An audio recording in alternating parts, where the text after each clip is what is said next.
International Booker Prize 2025 International Booker Prize Kannada സാഹിത്യകാരിയും സാമൂഹിക പ്രവർത്തകയുമായ ബാനു മുഷ്താഖ് നേടി. 2025 ഇന്റർനാഷണൽ ബുക്കർ പ്രൈസ് കന്നഡ സാഹിത്യകാരിയും സാമൂഹിക പ്രവർത്തകയുമായ ബാനു മുഷ്താഖ് നേടി. ഹാർട്ട് ലാമ്പ് എന്ന ചെറുകഥാ സമാഹാരത്തിൻ്റെ വിവർത്തനത്തിനാണ് പുരസ്കാരം. ഹാർട്ട് ലാമ്പ് എന്ന ചെറുകഥാ സമാഹാരത്തിൻ്റെ വിവർത്തനത്തിനാണ് പുരസ്കാരം. 1993 മുതൽ 2023 വരെയുള്ള കാലഘട്ടത്തിൽ എഴുതിയ കഥകളുടെ സമാഹാരം ദീപ ഭാസ്തിയാണ് ഇംഗ്ലീഷിലേക്ക് വിവർത്തനം ചെയ്തത്.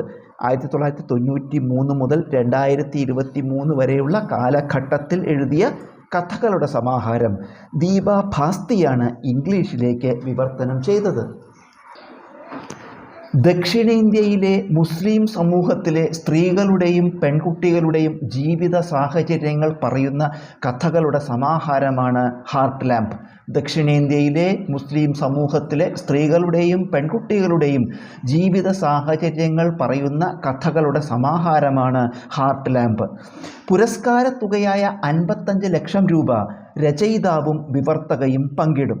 പുരസ്കാര തുകയായ 55 ലക്ഷം രൂപ രചയിതാവും വിവർത്തകയും പങ്കിടും.